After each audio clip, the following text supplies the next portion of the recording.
All right, welcome. Thanks for coming to the workshop. Wait for the room to clear out completely, but this is a workshop about urban ministry. It's a little bit different. My name is Bobby Steff. This works. Does this work? There it is. So why is the church? Why the church in the city matters? And this is interesting. This would be a good topic. So the overview, and this I'm going to try to keep it as interactive. I have a couple questions for you guys coming up, and I want to have you guys answer because I did it in San Francisco, and it was more of a lecture. Now I actually want to do more interactiveness. So here's a little overview. It's small.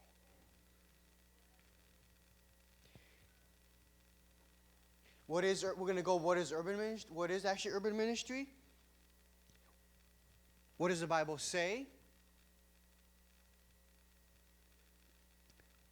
What is urban? Why is urban ministry needed? What is the role of the church? And what can you do?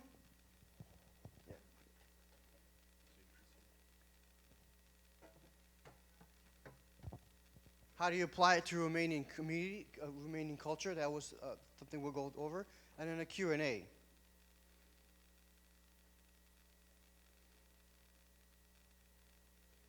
So we'll go through and define it a little bit.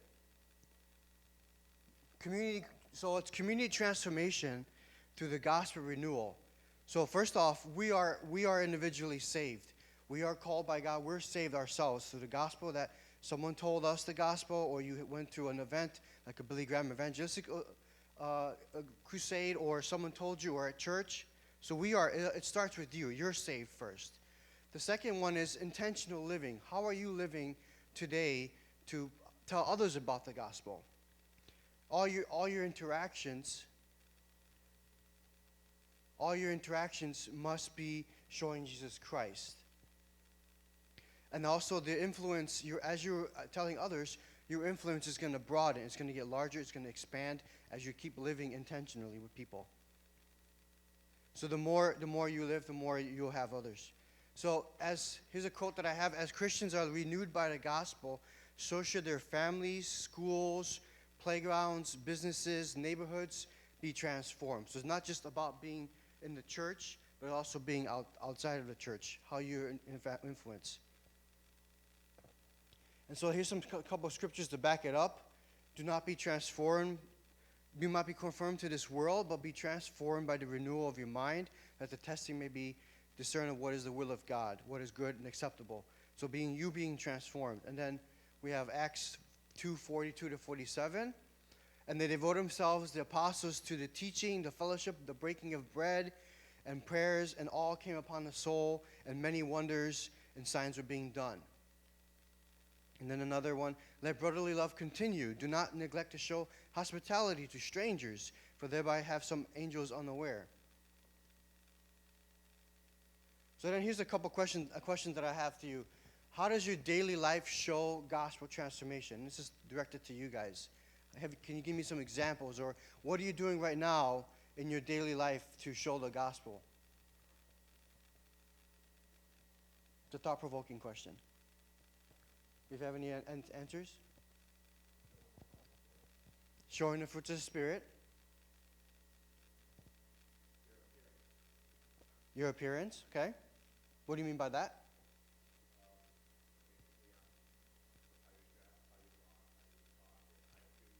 Okay. Very good. How you talk, how you walk, your attitude.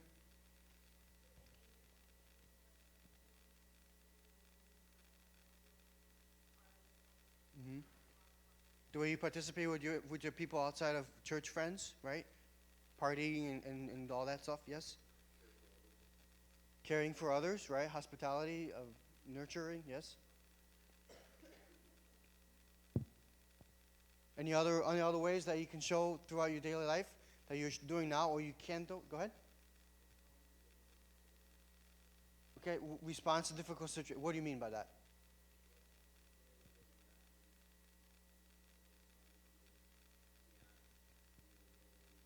Okay. Great. It's like a bad joke. How you react to a bad joke or or obscene comment. And then the next question, in what ways does Jesus influence your daily life? Right now, how should he be doing it now?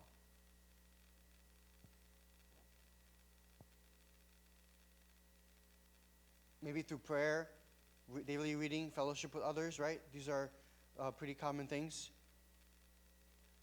So go to the next point. So now is stewarding the influence. So stewarding means like using it wisely, using it to the best of your ability. You have to start slowly. You can't just go gung-ho like Billy Graham and start preaching. I mean, we could. We did. Some people did in Romania and just go out in the town square and just start preaching. It works for some people, not all. But the idea is to start slowly. The reasoning for that is the route back to the shepherd may take longer than you think. So think about how you were saved. You were saved, it might have took you like maybe a couple times people had to tell you the gospel, or someone else told you and you ignored it, but it was like planting the seed. And then the other one I have is marry the people, not the ideas. So if you have an idea, always focus on the actual person, not an actual mode of change, transformation, because everyone comes to Christ in a different way. So the methods and routes to the shepherd will differ, will change. And then also love without expectation and reservation. So use your talents wisely. Find out actions what work, what don't work, and then adjust it. And also always keep in mind loving the people. So here's a quote that as the Lord blesses believers and churches with their influence, their neighborhoods must have an attitude of stewardship which prevails over everything. So the neighborhood will have influence long term. So here's a question that I have. What questions or topics have you encountered that were a barrier to sharing the gospel? Like, what are the barriers you face when you talk to someone about Jesus Christ or talked about how you're living a Christian life?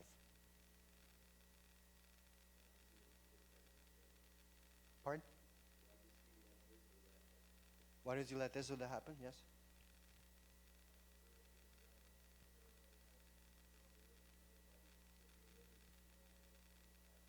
Right? Beliefs. Yes. Good question.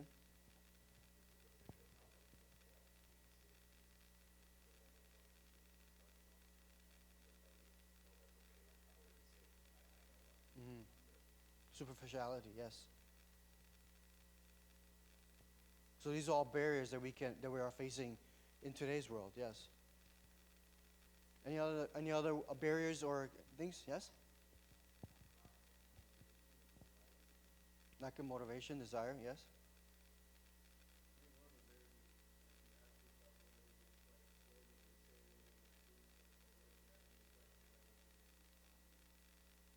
Okay, so being prepared. Being prepared to give an answer, yes. If they're home, yeah. Yeah, we'll get to that part of how you can deal with people like that. So then the next third point that I have is trust the sovereignty of God. We love people because we were commanded to love them. It's part of the Great Commission and part of Jesus tell us. And then love without fear. So don't have a fear that you can't show love to someone or you can't go talk to someone. Have the courage. And then meet people where they are. Evangelism is a journey, provide their basic needs, and the Holy Spirit will work. So when you go out talk to a homeless, like he said, you can provide them a meal, and you can share them a tract with them as well, or you can just give them the meal and just walk away. There is an example of a Redeemer Presbyterian Church, which is in New York. Tim Keller is the pastor, if you guys know him. What their church does, and they just did it about a month ago, it's an event called Don't Walk By. So when you go, the way you go to New York is you take the subway, and there's a bunch of homeless in the subways and homeless all over. So the idea is, okay, when you see the homeless, don't actually walk by them, but give them something tangible. So what our church did was make these little packets that has toothpaste, deodorant, granola bar. It has things like that. They can just basic needs for them, and then we have people distribute them and give them to the homeless. So that's how we provide basic needs. And there's also information about a church locally, because we did it in the local neighborhood, church local where they can come and find more of these local needs, because that's how they can come to the gospel. So this is another mode of revival. So love the people regardless of the response to the gospel, without fear or rejection, trusting that God will redeem those whom He has called. So it's our duty just to do that, and it's God's work to save the people. And every interaction that you have with people should move them closer to God, no matter what it is, if you're giving a cup of water or giving them the Bible. So question, do you distance yourself from situations with people? Do you often find that where you see the homeless guy and you walk by him and you still have pity on him? You know, we have the story of the Pharisee and the Samaritan that was walked by. Do you distance yourself from people in situations? And then why do you think we do that?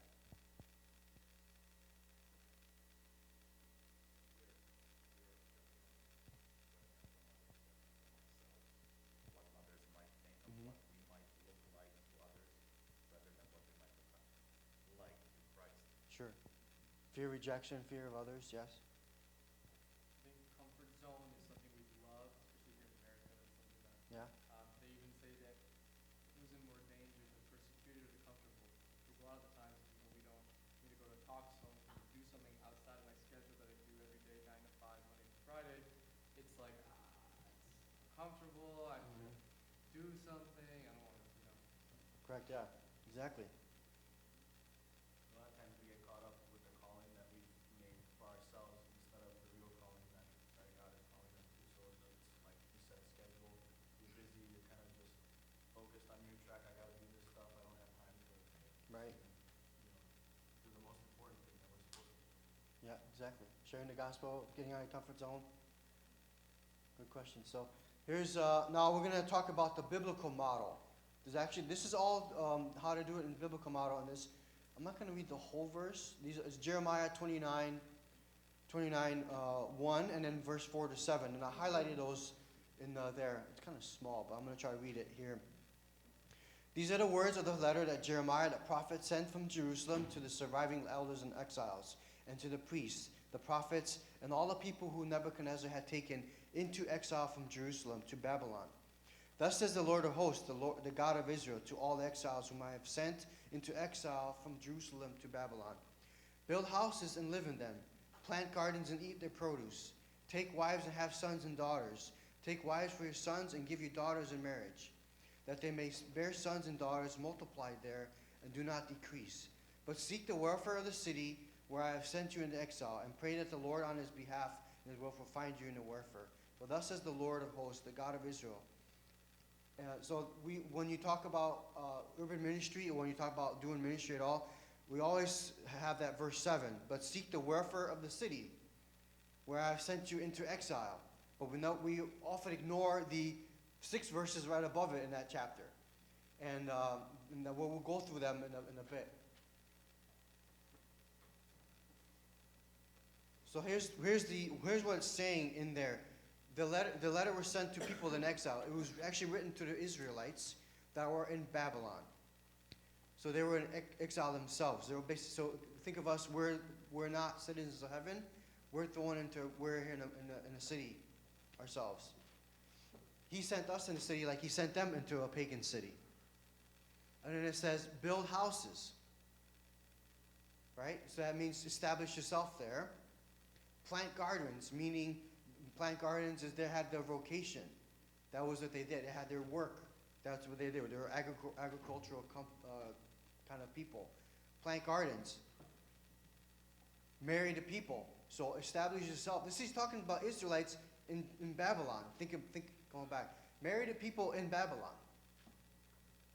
And it's also generational. Have kids and have them give your kids to get married. And so keep the generation in Babylon. Peace will be established. He says the peace will be established there. And it will carry over. So it'll be over and over until God saves them from, as we know the story. But they're there for 70 years. And then we can have an example of Paul when he went to the Acropolis. He went to Rome, which is a pagan city. It wasn't Israel. He went to Rome and he preached the gospel there. So we have an example even in the New Testament. Paul did the same. So the Bible applies to everyday living. Now we're going to go in a little bit of why people are migrating back to cities. The studies are run among the Christians and among the sociologists that millennials, which is basically 18 to 35, and some of you guys younger, but it covers a lot of our age groups, they're moving back to urban places. They're moving into these large communities like New York, like Shanghai, like Chicago, like LA, like even Cleveland. It's a big metropolis. Urban has become a code for ministry for people of color, people impacted by poverty, hip-hop culture, or response deprived by inner city. But they're trying to redefine it where it's not just about inner city, where you're talking about the poor and impoverished. But urban ministry is more about encompassing everyone. So major cities like Chicago, like New York, like Austin, I'm taking some examples, have seen population growth in the past 5 years. I know in Austin, it's dramatically increased because there's a lot of jobs influence there. It's cheaper to live over there, and a lot of businesses have established their headquarters there and moved there. So it's like an example. Chicago growing all the time. New York, I see buildings going up every day. So then here's a question. Why doesn't the church have more influence in our urban ministries, in our urban areas? Now, when you're asking this, are you saying the Romanian church? Or are you Generally, saying and then we'll in take the general? remaining after, yeah. Or both. People like being comfortable. People like being comfortable. I think especially in the Romanian church, when you think of like doing missions and evangelizing, that like automatically you have to go overseas, you have to go to Romania, you have to go to Africa, you have to go, and people don't realize that it literally can be done like in your own city or in another city. Correct. So I often think of missions as in somewhere across the ocean somewhere. We had the middle class, so to say, moving out of the big cities, which that was a big majority of Christians there, and they moved the churches outside of the cities and they did not invest in the cities. So it's a lack of precedent, I guess. that is, Right. So you're saying the middle class is living out, but the study said that the millennials, so like us, literally me, you, everyone here, are moving into the cities because the jobs are there. It's easier to commute to your job because it's close by. It's easier to go down to your neighborhood grocery store, which is really down the street or like on the corner, as opposed to going to like the Walmart, because there is no Walmart that I can go to. But so people are moving in. The point is that people are moving into the cities directly in the city centers yes. because the jobs are there. Now they don't have a precedent because there was no. There's no precedent now. Correct. That's good. And another thing is that, like city centers, they are like big academic centers, which is higher education has a lot to do with Christian presence. Sure. So then back to my question: why doesn't the church have the presence in the academic area or in that city center? That's the point of the question. I think that we focus more sometimes on just the church, and I don't know, I can't say shelter, but we just focus on the inside instead of, we forget that we are the hands and feet of God and we have to move outward. Right? Good. It goes back to the question that you posed about distancing ourselves from others. That you might be moving back to the city, and then you start focusing, like Ben said, you start focusing on your career, you start focusing on your schedule, start focusing on things, and then you walk by. You see the need, Correct. but you walk by because you prioritize your own need, you prioritize your own job, your own future, your own, without acknowledging the fact that God has much more in His hand, in His capabilities than you would ever. Well, those are good answers. So we'll move on. You live in a city, and so your community is a great opportunity for the gospel. So this is like getting it practical. Your community is a great opportunity. So even in this community here for this church, there's a bunch of houses here and businesses nearby. There's a great need for the community. Why not the gospel community? So when you think about community, there might be like a local bar. There might be a local store or like a local, and they're people are community because they go there and they know each other. So in the smaller city or in a community, you know each other. Why not have a gospel community, or why can't a church have a presence in that community, whether you're partaking part of doing activities with the people there, to have an influence? So the other one I had was there are 5 million people moving into cities from countryside every month. We need churches everywhere there are people. The people of the world are moving into cities much faster than the church is. And that's a quote from Tim Keller. So the question I have is, what impact are you having now? And we talked about it a little before, but what impact is you as a church having now? What are examples what do you guys do right now as a church? Was it visiting homeless, or can you give me some examples of what you guys do now? Soup kitchens?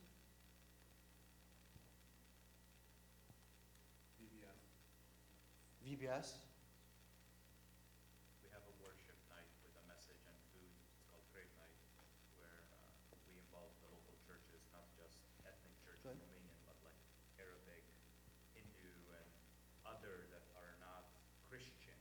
They're not focusing on God, and we invite them over to not only socialize, connect, but also hear the gospel. That's good. We have, like Archie said, like, I forget what they're called. We had, each family has like a small family in Romania that's, they're like responsible, they're gonna send them clothes and then letters, Bibles and stuff like It's that. like a global impact, yeah? Yeah. Good. We assist newcomers, they are Middle Easterners. Assist them relocate in America, finding jobs and stuff. Good. So I have a little video here. Hopefully the audio works as well. I'm not sure if anyone there. Jonathan? He is somebody that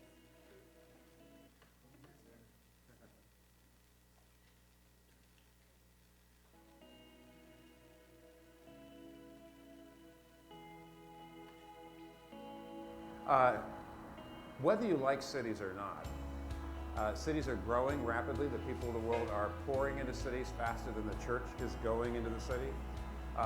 There was a front page article in the New York Times not too long ago explaining how many parts of the Chinese rural countryside are falling into ruin because people have left so fast. There's nobody just to keep the infrastructure up. People are coming into cities. This is where the world is going.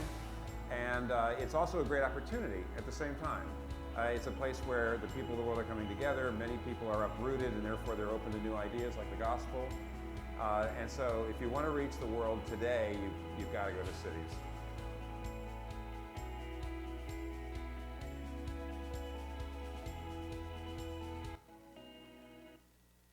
So that was just a short clip about Tim. That was actually Tim Keller, and he's talking about the movement of what we were talking about.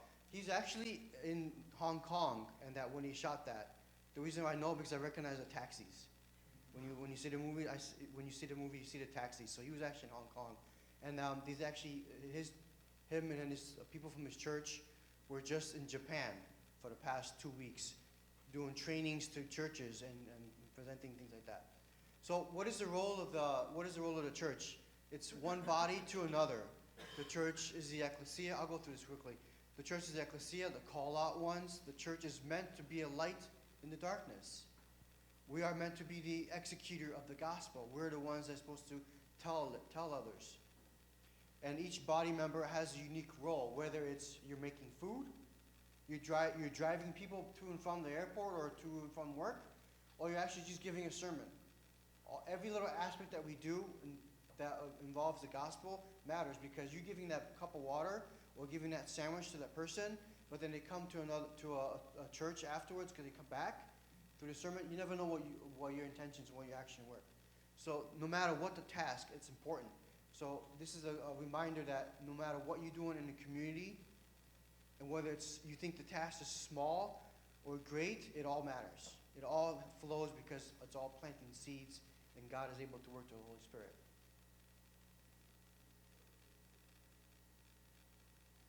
So another thing is, don't do it alone. If you have an idea, bring it up to a couple of people in your church, or in your small group, or your community of Christian friends, because it takes teamwork. You have to do it together and create and make the focus always heavenly-ward. Make the focus always towards the people. And then pray for opportunities. If you try something and it doesn't work, pray for something else and be creative and do something new. So this is another one. It's now we're going to take a little bit focus to making the urban ministry fit in Romanian culture. Eastern Europeans, so we're Eastern European cultures, generally are more hospitable towards people. Whenever I talk to Romanians, when I talk to Polish, whenever I talk to Ukrainians, they're a little more hospitable. People are often always intrigued by the cultures.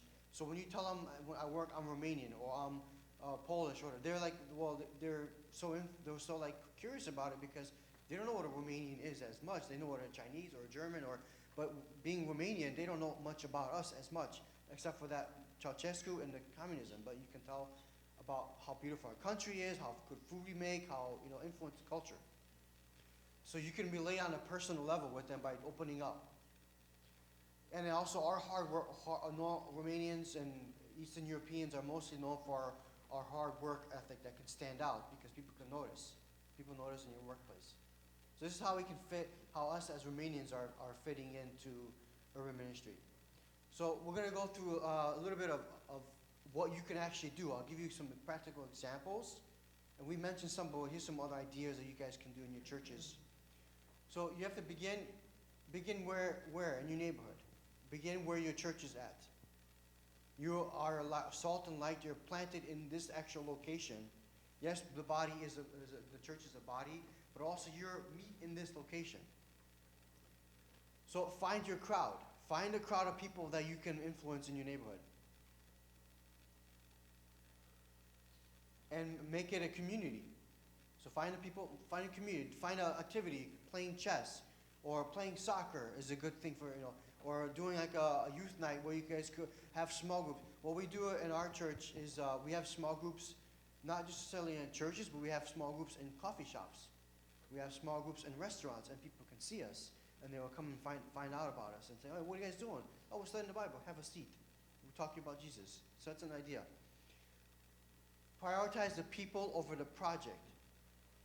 Make the focus on the relationship, not actual tasks. So if the actual work that you're trying to do, like you organize an event, like a soccer tournament, that's great, but also keep in mind the people. And when you find something, be consistent. Don't give up when you think it's little impact. You might think the impact might be small, only 2 people coming or only 5 people coming. Be consistent and the word will spread. And also be creative. Any idea is good. It's just have the right heart motive.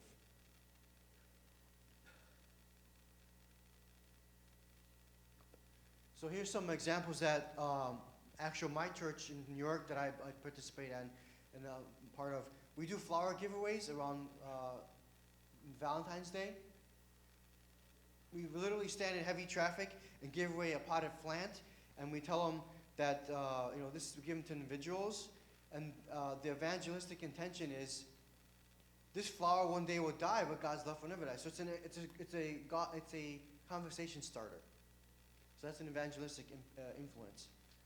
Other ones are holiday events are pretty big.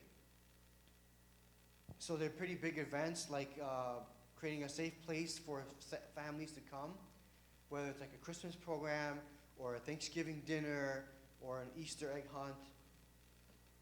For Christmas, what we do in what our church is in New York is we go to a local park and we do a Christmas tree lighting. And people from the community come, we have them hot cocoa, we give them gospel tracts, tell them about our church, come to church, or come to our other kids events that we do throughout the week. For Easter that we're coming up actually is we hide 10,000 plus eggs in the park for kids to come. We have like probably literally 2,000 people come to this event, and we just have Easter egg hunt. Kids and again we have gospel things there, tracts, have people ready to talk to them about the gospel, talk about our church, talk about our community impact. So very practical things. So the evangelism is that your neighborhood is making a better place to live. People are welcome to come to your church. People are feel welcome because you're doing it through practical measures. Another one that's very popular is Awana. If you don't do Awana, it brings the neighborhood together because it brings people from all over. You can organize people to have a club during the week. And what it is a very high energetic thing for kids where they're motivated to learn Bible verses, to memorize Bible verses, and also have games, and also have a time of lesson and snacks, and it also brings the kids together. The evangelism intention is, focus on the scripture and on parent involvement, because parents come to these, to the award ceremonies, for example, or the parents need to help the kid read the Bible verse because they can't read. So the parents are actually reading scripture. I have a personal testimony for this where I was doing Awana in Chicago, where we actually, my preparation that I did throughout the year, we prepared the year almost a year in advance. And then just because I was able to do that, I was able to focus on a parent and focus on some kids. They came to Awana, and they came for a few weeks to our Awana clubs. The kid was probably 6 years old. They would learn the Bible verses. The parents would come, drop them off, stay in the back, and listen to the message, and they'll leave afterwards. What ended up happening was the kid went home to the parents. We had John 3:16, Romans 5:8. They're learning these really basic and fundamental Christian verses, but they're reciting them to the parents. And I find out at the end of the year, when the word ceremony comes, that the parent got saved, the dad got saved, mom got saved, the dad got saved, and then all the other kids got saved, and they're actually plugged into a church. So that was a personal testimony that because of the work that we did through the Awana, that God was saved, and his whole family was saved. Another example that we do is we have a weekly, it's similar to Awana, it's called Connect the Tots. For 2 hours, we have like the toddlers, the kids don't go to school yet. They just come to the church or in the park, and we have like a playtime area, and the parents are there. And so we have people ready on standby to talk to the parents, make interactions with them, get them conversation started, talking about what they're doing in work and why they're here and all that. And we had another example where a family came to Connect the Tots because they found out about our event, and now they're coming to church. They were Christians looking for a church in the neighborhood because they just moved to the neighborhood a few months ago, but they found out about Connect the Tots through their friend, through them. And so now they're in a church. So they're actually we're looking for a church.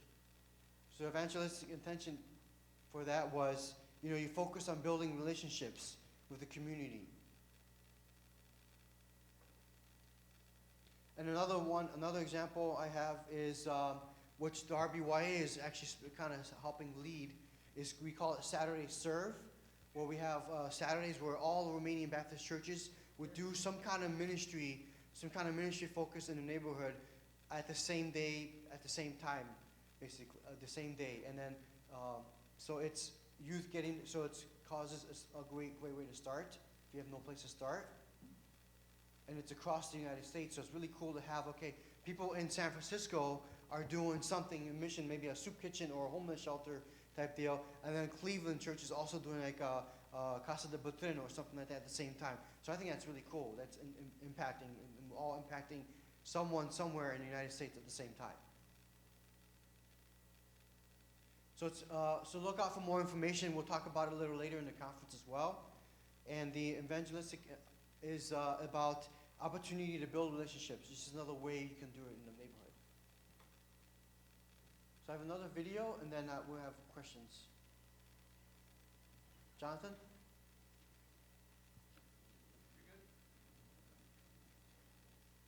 And God makes a fascinating argument. He says to Jonah, Jonah, look at this great city of Nineveh. There's 120,000 people there who don't know their right hand from their left. Shouldn't I have compassion on them? See, God is looking at the sheer massiveness of Nineveh and the masses of people. And he's saying to Jonah, Jonah, if you care about people, then you're going to care about cities because there's so many people there. That argument, which is a very emotional argument on God's part, resonates with me. We need churches everywhere there's people, but the people of the world are moving into cities much faster than the church is. And we want to be part of a movement that is planting churches in the great global cities of the world. And there's never been a more crucial time for this. It's estimated that 4 million people a month are actually moving into the great global cities of the world, which means every 2 months, that's 8 million people, which is another Bangkok. This is going to take more than just what I can do. This is going to take thousands and thousands of Christians around the world who are partnering with us in order to make this happen. It's our hope you will learn what God is doing in the great global cities of the world, what part we, City to City, are playing, and what part you may be called to play. So that's, again, Tim Keller, and he actually stepped down from the preaching pulpit at Redeemer last year to focus on the ministry called Redeemer City to City, and that's why he was in Japan, like I mentioned before. So what they're doing in New York, and they're also trying to spread throughout the world, where there's churches, because there's churches all over the world, is to plant more churches in urban areas, in the cities. Because you can't have a local church, the local church in Cleveland can't influence Dayton, Ohio, even though it's a couple hours away. You can't. So you need to have a church there. I'm thinking the city here. In New York, I can't have my church, which is in Queens, impact a church that's in Harlem.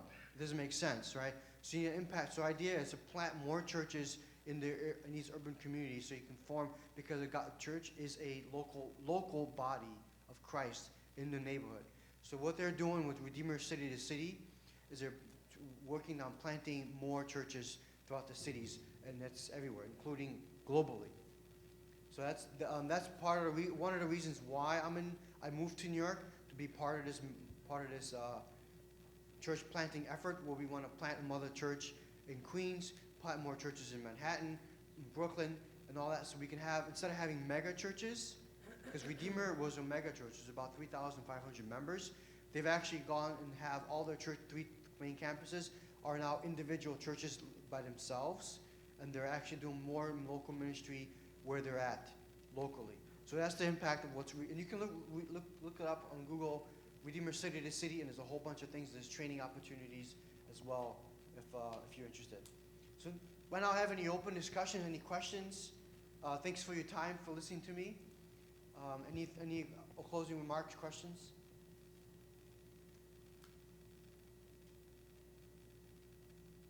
How would the idea of churches in a city working together? So, for example, Gabi's church gets different, religions come to one place. But for the Christian faith, they be together instead of planting a church.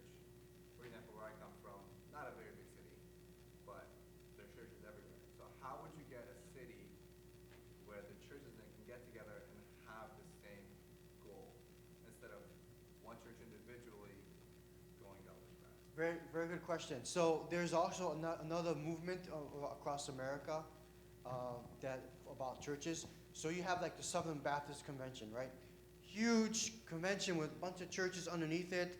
Then you have maybe your state, like Illinois Baptist or Ohio Baptist churches, or like New York Baptist. There's church level. Then there might be like a city one, New York or Chicago or whatever. They have their own individual groups. There's a movement coming up right now and starting where instead of being part of a bigger organization, you get lost in the crowd. How am I going to impact? How am I going to get funding to do my events and all that stuff? Partner up with the church, Christian or not. It could be Luther. I mean, you want to be theologically sound, maybe, but you partner with a church that become a sister church and work together, build a relationship with that. So start small, like we said earlier. Start small. Don't make like a huge event that no one's going to come to, or not going to make a big. Start small. So what our church is actually doing in New York is we're starting to partner with other churches within New York City, and we're going to have a bigger impact by having all of our combined congregations work on one big event. We're going to come, so you can do that. Partner with a different church. That's how you can do it. That's one way you can do it. So the movement is have these micro networks, which are not dismembered or disattached from the big network. They're still part of the bigger network, big part of the state one and part of the Southern Baptist or whatever Baptist convention you fall under. Have the micro network where you can have dedicated people that are working together in a common area in the city. So that's one way you can solve that. For us, the way we manage to connect is you can reach out. I mean, when I said that, like we have multiple religions come in, as in like we have people that invite people that are non-Christians, but we started off connecting with both a Pakistani church, a Korean church, a Syrian church, and one of the first events that we did, I don't know about you, and this is something that I was convicted about, and I have no problem sharing it. Most of us are, whenever we see someone that is Muslim with a beard, the only thing that you can think of is terrorism. The only thing that you can think of is someone is going to blow up or someone is going to do something. And on the first night of worship, and this is why it's so important for us to reach out, because God worked very differently in my life compared to how God worked in your life. So we had people, he individually was Syrian, and he was leading worship. And I looked at him, and he was with this humongous, like, Taliban beard. And once he started worshiping God, and once he started praying, I was so convicted that my first thought, rather than looking at him in love and seeing a child of Christ, I looked at him with my earthly eyes, and I was like, wow, there must be something wrong with him. There must be something. And reaching out, like your local, not just local community, but to your local church, you'll see that this church, your church, there are always needs, whether it is like worship needs, or whether it is like children ministries needs. And by connecting, you can cover maybe one Sunday, and this requires a lot of work and effort on all of our parts, because you can connect, and the connection needs to be taken a step further, where you're sacrificially involved, as in like, you need to make time now to go and serve there and help them out with worship, and then they will come. But that at least. Great. It's a great example. Thank you. So, I have one question that kind of goes into what you were saying. So, I think a lot of, at least with the Remy, with mono-ethnic churches, one ethnicity churches that those communities struggle with in general is the fact of when they're in another country is sort of reaching their communities just in general, and being able to diversify, because we naturally want to hang out with who we are like, who we see in the mirror all the time. And then when we hang out with other people, it's like we're walking on eggshells. Yeah. Because then we're like, oh, I don't want to offend, I don't want to say this, I don't want to have to, be, how do I talk to this person? They're not from, we're not, we're totally different. So my question is, how would you tackle the issue of diversifying and reaching people that aren't Romanian? That aren't, like, that's what, like, and I go to an American church, and we're like in the heart of Chicago, and I love it because I've learned so much about so many different cultures, and I've been able to really like relate and find that common ground. But I know it's a struggle for, at least for Romanian churches, because it's either, and someone in the back said, you have to either, you have your church and then go to Romania, or go to Moldova, or go to Ukraine, and that's it. And it's like, well, not everyone can do that, So how would you? That's a very good question. And so, yeah, Romanian churches tend to be more, and even mono-ethnic, tend to focus just on their kind, their people, which is not bad, because you do want to reach them out. But think outside the box. The gospel doesn't just affect Romanians. It affects Pakistani, affects, we're told to go into the world, not go into the world of Romania, Romanians, go into the world and preach the gospel. So the way we can do it is, Gabby, you want to say something, or? So one of the things that like, and he touched the point that is very, very common, that like whenever we're very homogeneous, as in like you want to hang out with people that have the same background, the same ideas, because it makes it easy to talk. Whenever like introduce a new culture, is what might be comfortable for me and him might be extremely offensive for someone else, and then Sure. you have. But diversity brings beauty to something, and thinking about us being ethnic. I mean, God, yes, created us to be able to reach our community, but you also have to reach everyone else, and this is where I think us in the U.S., we're surrounded by ethnic churches that are not ethnic Romanian, but there might be ethnic Hungarian, ethnic Pakistani, ethnic whatever, and they struggle, guess what, with the same issues that we as Romanians struggle Sure. with, reaching their community, with reaching people that are first generation that come here and they only want to deal with making money and buying a car and buying this and that,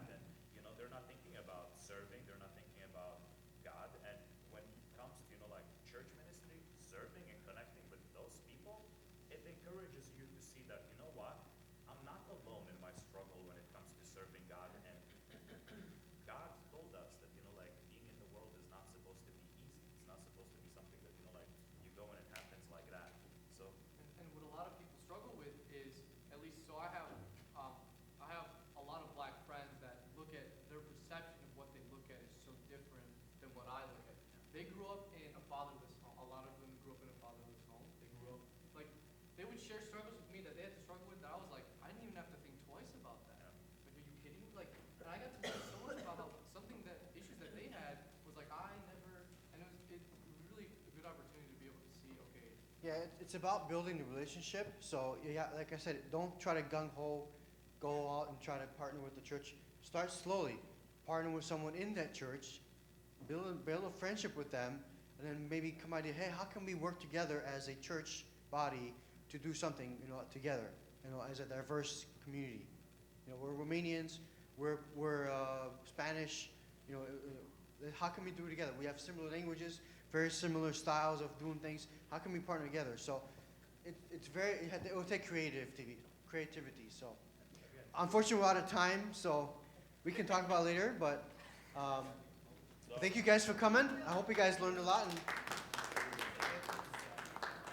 can apply.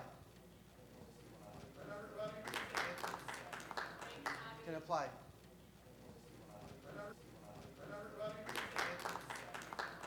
Can apply.